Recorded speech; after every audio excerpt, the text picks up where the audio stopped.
አስተር መጽሐፍ ምዕራፍ 9 ከቁጥር 1 ያለው ክፍል በጌታ በኢየሱስ ክርስቶስ ስም ስፍራውን አነበዋለሁ። አዳር በሚባለው በ12ኛው ወር ከወሩ በ13ኛው ቀን የንጉሡ ትእዛዝና አዋጅ ሊፈጸምበት በነበረው ቀን የአይሁድ ጠላቶቻቸው ሊሰለጥኑባቸው በነበረው ቀን አይሁድ በጠላቶቻቸው ላይ እንዲሰለጥኑ ነገሩ ተገለበጠ። አይሁድም ከፊታቸውንም በሚሹት ሰዎች ላይ እጃቸውን ይዘረጉ ዘንድ በንጉሡ በአርጤክስስ አገሮች ሁሉ በነበሩ ከተሞቻቸው ውስጥ ተሰበሰቡ። እነርሱንም መፈራት በአሕዛብ ሁሉ ላይ ወድቆ ነበረና እነርሱንም የሚቃወም ሰው አልነበረም። መርዶክዮስንም መፈራት በላያቸው ስለወደቀ በየአገሩ የነበሩ አዛውንትና ሹማምንቶች አለቆችንም የንጉሡ ሥራ የሚሰሩ ሁሉ አይሁድን አገዙ። ያ ሰው መርዶክዮስ ከፍ ከፍ እያለ ስለሄደ በንጉሡ ቤት ታላቅ ሆኖ ነበረና የመርዶክዮስን ዝና በየአገሩ ሁሉ ተሰምቶ ነበረና አይሁድ ጠላቶቻቸው ሁሉ በሰይፍ እየመቱ ገደሏቸው፣ አጠፏቸው። በሚጠሏቸው ላይ እንደወደዱ አደረጉት። አሜን። የዛሬው መልእክት እንዲህ የሚል ነው። እግዚአብሔር ጣልቃ ይገባልና የጠላትን አዋጅን ይሽራል። ጦሳይ ጣልቃ ገለና ነቦርኪ አዋጆ ሻረና አሜን። እግዚአብሔር ጣልቃ ይገባል፣ የጠላትን አዋጅን ይሽራል። ሙት የተባለው አዋጅን ይሽራል። ይጥፋ የተባለው አዋጅ ይሽራል። ይውደቅ የተባለው አዋጅ ይሽራል። ይበድ የሚባለው አዋጅ ይሽራል። ይክሰር የተባለው አዋጅ ይሽራል። ያልቅስ የተባለው አዋጅ ይሽራል። እግዚአብሔር ጣልቃ ይገባል። ከፈርኩና አዋጁ በአዋጅ ይሻራል በሉት። አካላስ ኤዳንዳሊ ፋንቶራ አዋጁ በአዋጅ ይሻራል በሉ እስኪ። ይሙት የተባለው አዋጅ ሲሻር፣ ይጥፋ የተባለው አዋጅ ሲሻር፣ ይዋረድ የተባለው አዋጅ ሲሻር፣ ይክሰር የተባለው አዋጅ ሲሻር፣ እረ ይዋረድ የተባለው አዋጅ ሲሻር፣ ጣልቃ ገቢው ኢየሱስ ይባላል። ጣልቃ የሚገባው ኢየሱስ ነው። ኢየሱስ ጣልቃ ይገባል። ጣልቃ ይገባል። የቃሉ አውት የሚናገረው ስለ መርዶክዮስ፣ ሁለተኛ ስለ ንጉሡ ስለ አርጤክስስ፣ ሶስተኛው አሳዳጁ ከንጉሡ በታች ያለ አለጊዜ ገዳይ በራሱ የሚመካ ትዕቢተኛው ስለ ሃማ ታሪክ ነው የሚነግረው። እና አንድ ጊዜ ሃማን ንጉሡ አርጤክስስ በጣም ይወደዋል። ከመውደዱ አኳያ ሹመትን ሰጠው፣ ሾመው በመንግስቱ ላይ ማለት። ከተሾመ በኋላ ንጉሡ ያለው ዙፋኑ ላይ ነው ያለው ቤተ መንግስት። አዛዥ የተባለው ሃማ ወጥቶ ንጉሡን ወክሎ መስራት የሚገባው ነገር ይሰራል፣ ዝም ብሎ ያያል። ነገር ግን ሃማ የሚባል ሰው ሰዎች ለራሱ እንዲሰግዱ አምልኮት እንዲሰጡ ይፈልግ ነበር። ትዕቢተኛ ያልኩት ለዛ ነው። አምልኮ እንዲያቀርቡ ይፈልግለት ነበር። እንዲሰግዱለት የሚፈልግለት ሰው፣ ስግደትን ለመቀበል የሚፈልግለት ሰው ነው። ለመሆኑ ስግደት የሚያስፈልገው ለማን ይሁን? ጉልበት ሁሉ ለማን ይስገድ? ለማን ይመረከክ? ለማን አምልኮ የሚያስፈልገው ለማን ነው? ስግደት የሚገባውስ መገዛት የሚገባውስ መንበረከክ የሚገባውስ ለእግዚአብሔር። ይሄ ሰው ለራሱ እንዲሰግዱ ይፈልጋል። ከሱ በታች ያሉት ሁሉ ለሃማ እስኮት ብለው ይሰግዱለት፣ ስግደትን እየተቀበለ ነው። የዛን ጊዜ አንድ ዘር አይሁዳዊ የሆነ ሰው፣ አመጣጡ አይሁዳዊ የሆነ ሰው፣ ትውልድ አይሁዳዊ የሆነ ሰው፣ አሜን፣ አይሁድ የሚያመልከውን ያውቃል። አይሁድ የሚሰግደውን ያውቃል። አሜን፣ አሜን፣ አሜን፣ አሜን። አይሁድ ሕይወት የማይሰጠውን አይሰግድም። አይሁድ ልማዱ እግዚአብሔርን ለሱ ማምለክና መስገድ ብቻ ነው የተለየ። ስለዚህ የአይሁድ ልማድ እግዚአብሔርን ማምለክ ነው። እግዚአብሔርን ብቻው ለሱ መስገድ ነው። ክዳን ያለ ሰው አመጣጡ ዝርያው ከክዳን ዝርያ ነው። ይሄ ያውቃል። ስደተኛ ሆኖ መጥቶ ማርደ ከመጣበት ጊዜ ታማኝ ስለሆነ የአይሁድ ልማዱ ደግሞ ታማኝነት ነው። መስገድ ብቻ አይደለም ታማኝነትም አለበት። ታማኝ ነው። የአገሩ ሰዎች በጣም በርካታዎች እያሉ ታማኝነቱን አይቶ ንጉሡ አመጣና ጠባቂ ያደረገው። ይህ ዘበኛ የተባለው ማርደ በበር ላይ ቁጭ ብሎ ይጠብቀዋል። ጠባቂ ነው። ማዕረግ ያሉት ሁሉ ባለ ማዕረግ፣ ከትዕቢተኛው ከሐማ በታች ያሉ ሁሉ ባለ ማዕረጎች ናቸው። ሐማ ሲወጣ ሁሉም ይሰግዱለት። እስኮት ይላል። አቤት አቤት አቤት ይላል። ዘር አይሁድ የተባለው አንድ ምርኮኛ ቢሆንም እንኳን የሚያመልከውን ያውቅበታል። ደይደ ጣይደ ተጎኞ ጋራይስ ናምሰትራ ያካልና ተጎኞ ጋራይስ ከጅ ኡሎ ይነና ጎኒ ሶፖ ወይ ጋር ያቸንደ ጋር ወይ ቀራ ኡሎ ይነገ ያጋኔ ነይ ሞጋ ከስዋትሽ ኡሎ ሲጋዳ አላጋ ከወደታው ጎይኖ ፓያጋ ዋው ኤሰው ባክግራውንዱ አመጣጡ ከክርስቶስ ዝርያ ኢየሱስ የተወለደው ከአይሁድ ነው። ተመልከቱ፣ ኪዳን ያለበት ዝርያ መጣ። ጠባቂ ነው። ላይሰንስ የያዙት ዶክመንትን የደረደሩት ባለስልጣን የተባሉት ሁሉ ለትዕቢተኛው ሐማ ወርቆ ይሰግዱለታል። እሱ ምን ገብቶት እማመልከው አውቀዋለሁ፣ የሚሰግድለት አውቀዋለሁ፣ ስለ ገንዘብ ስለ ረሃብ ስለዚህ ረሃብ ብዬ ስለ መብል ብዬ አልሰግደው አለና ለዓላማው የጸና ታማኙ ሰው ቁጭ ብሎ ያያል። ሁሉ ይሰግዳል። እሱ ቁጭ ብሎ ያያል። ሁሉ ይሰግዳል። ሲወጣም ይሰግዳሉ፣ ሲገባም ይሰግዳሉ። ሁሉም በቃ እንደዚህ ይሰግዳል። ከዕለታት አንድ ቀን አየ ሁሉ እዝጎት ብሎ ሲሰግዱ፣ ይሄ ሰው ደግሞ ማመልከው አውቃለሁ ብሎ ቁጭ ብሎ ያያል። ከዕለታት አንድ ቀን ንዴት ከቀን ወደ ቀን ከቀን ወደ ቀን ንዴቱ እየተባባሰ መጣ። እሱም ለአንድ ቀን ለማይክሮ ሰከንድ አልሰገደም። ሃሌሉያ! ለማይክሮ ሰከንድ አልሰገደም። ሌሎች ይሰግዳሉ። በሌሎች ላይ ሰው ይሳይ ይገባኛል ብሎ ይቀበላል። ከሱ ግን አልተቀበለም፣ አልሰጠም። ከቀን ወደ ቀን እየተናደደ እየተቆጣ እየተበሳጨ ወደፊት ቁጣው እየተባባሰ መጣ። አየና አንተ ሌሎች ሲሰግዱ አንተ ማስግድበት ምክንያት ምንድነው አለ። እማመልከውን አውቀዋለሁ። አንተ ሟች ነህ፣ አንተ ጠፊ ነህ። ስለዚህ ላንተ አልሰግድም። መግደል ማዳን የሚችለው እግዚአብሔር ነው። እኔ ለእግዚአብሔር ይሰግደዋለሁ አለ። ከመጀመሪያው ቁጣ ሁለተኛው ቁጣ ደግሞ ብሶ ቁጭ አለ። አሁን ይሄ ሰው ማጥፋት አለበት፣ መግደል አለበት አለና ከአእምሮ ጋር ተመካከረ።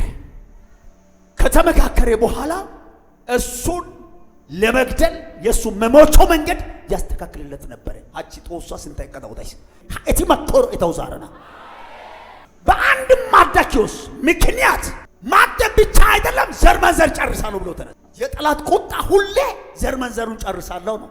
እግዚአብሔር እንዲህ ይላችኋል፣ ዘር መንዘራችሁ አያልቅም፣ ዘር መንዘራችሁ አያልቅም። ይሄ ነው የጠላት ቁጣ። አይደለም ማደብ ብቻ አይሁድ የተባሉ ሁሉ አንድ ላይ አጠፋለሁ ብሎ ወሰነው። ከወሰነ በኋላ ባለው በሌለው ንግግር እንትን አለና ንጉሱን አማከረው፣ አነጋገረው። ንጉሱን አስማማ። ከሂንድ ጀምሮ እስከ ኢትዮጵያ ድረስ 127 ሀገራት እዛው ኢትዮጵያ አንድ እንደዚህ ሲቆጠር ማለት ነው 127 ሀገራት ላይ ያሉት አይሁድ የተባለው ዘራቸው ሁሉ ይልቅ 127 ሀገራት ያሉት ምርኮኛ የተባሉ አይሁድ የተባሉ ሁሉ ሞቶ ይለቁዋል። እሱ ደግሞ ሲሞት ለየት ባለ ከነሱ እነሱ በሳይፍ ስለት ይገደሉ ይሙቱ ተቆርጦ። ይሄ ደግሞ ማርዳኪዮስ የሚሞተው እንደነሱ ሳይሆን የስቃይ ሞት ይሙታል። እግዚአብሔር ዛሬ ማታ ውሳኔውን ይሽራል። የጠላት ውሳኔውን ይሽራል። የስቃይ ሞት ይሙታል። ማን? ማርደ የስቃይ ሞት። ሌሎች ተቆርጦ ተሰይፎ ታርዶ ተወግቶ ይሙቱ። እሱ ግን የስቃይ ሞት። እሱ የሚገለው እኔ ነኝ አለው። ሌሎችን ደግሞ እዛ በእነሱ አገራት ላይ አጠገብ ያላችሁ እናንተ አይዛቦች እናንተ ግደሏቸው፣ ጨርሷቸው። እሱ ግን እኔ ነኝ የሚገለው ነው። እግዚአብሔር አሳልፎ ይሰጥ ይሁን? ለዘላለም አይሰጥም።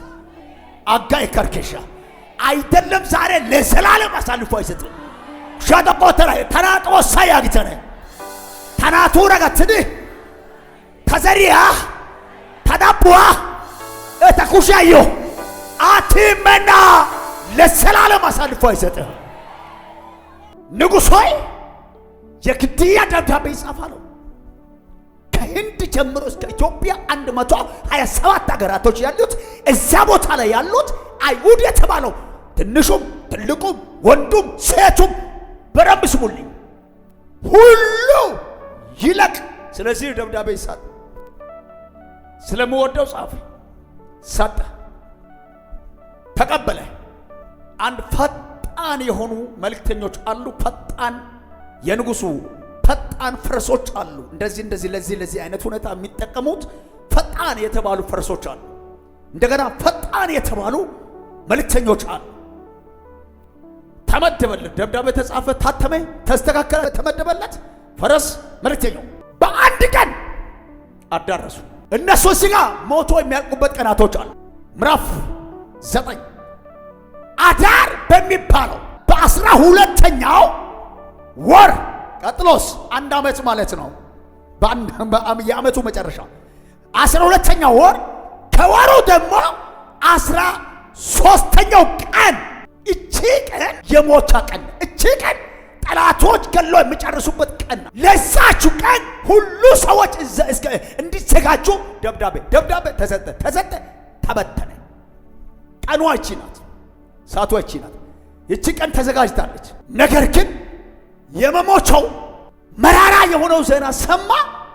ሃማ በራሱ ቤት የስቃይ ሞት የስቃይ አገዳደል ለመግደል መስቀያው በቤቱ እንዳዘጋጀ ሁሉ ይሰማል። ደብዳቤም ይሰማል። በአጠገቡ በዚህ በሩ ላይ ነው ያለው።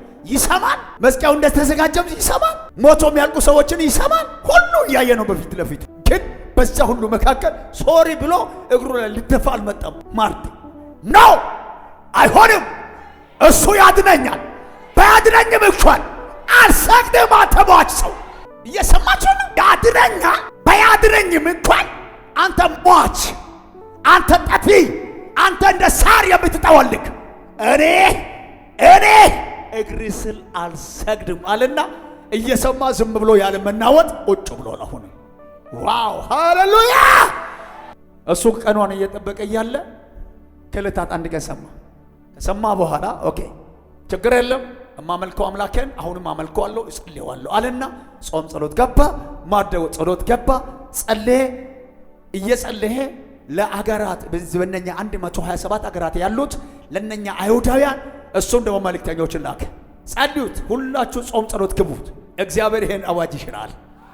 ጸልዩ፣ ጾም ጸሎት ግቡት፣ እግዚአብሔር ይሄን አዋጅ ይሽራል።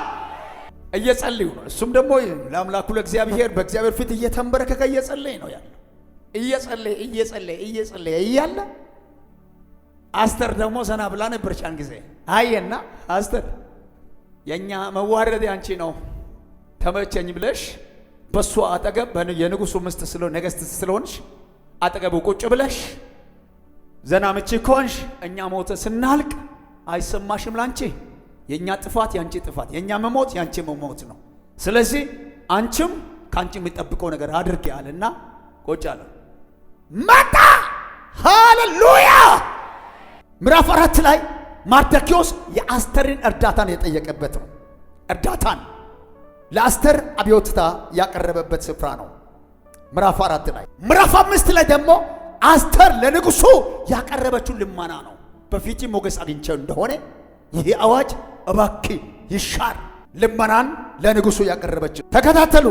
ምዕራፍ 5 ከቁጥር 9 ላይ ሃማ ማርዶክዮስን ለመግደል የወሰነበት ውሳኔ ነው። ምዕራፍ 6ኛው ላይ ሲደርስ እስከ 6ኛው ድረስ 5ኛው ምዕራፍ ላይ እሱ እየጸለየ አይሁዳውያን እየጸለዩ እያሉ እግዚአብሔር ከንጉሱ ሰላም ይነሳው መጣና ንጉሱ ከዕለታት አንድ ቀን መዝገቡ እስከሚፈተሽ ደረጃ ድረስ ደረሰ።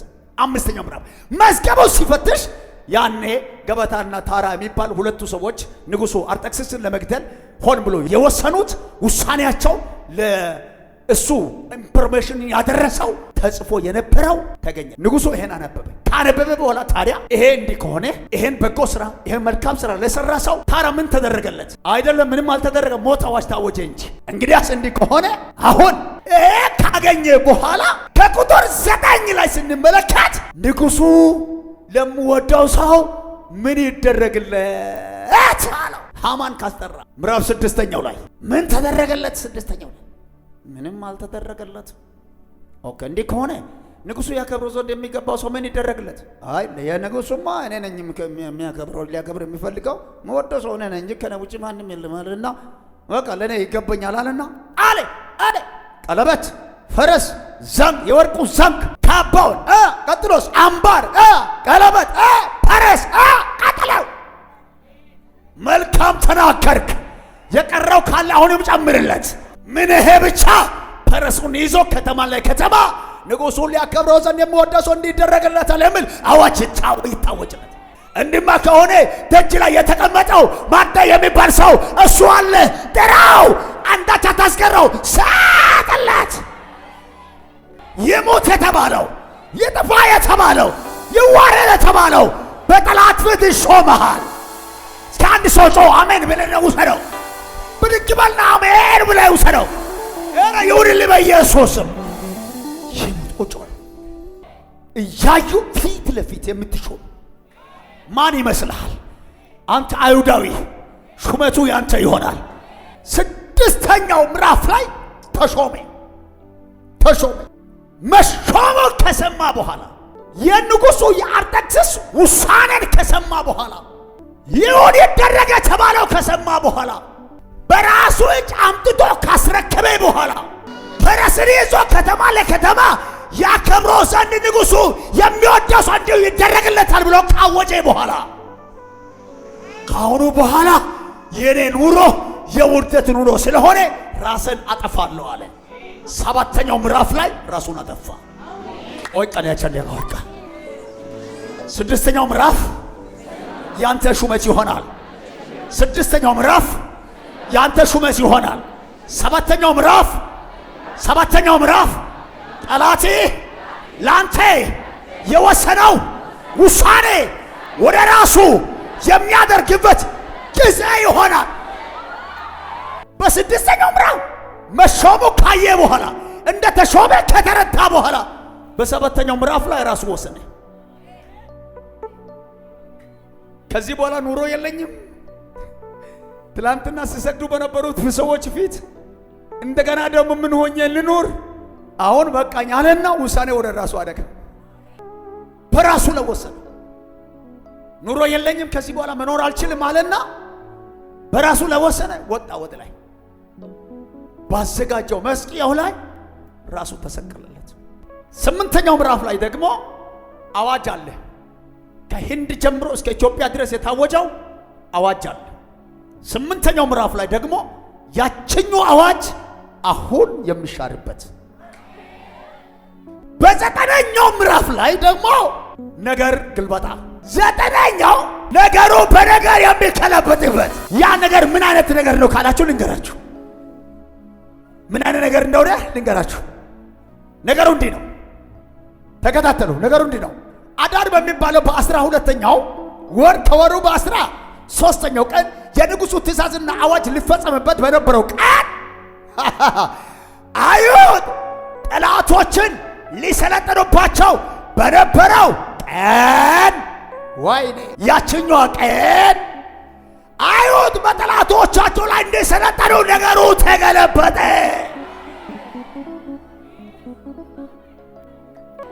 ያችኛዋ ቀን ሞቶ የሚያልቁ መጀመሪያ ደብዳቤ ተጻፈለት።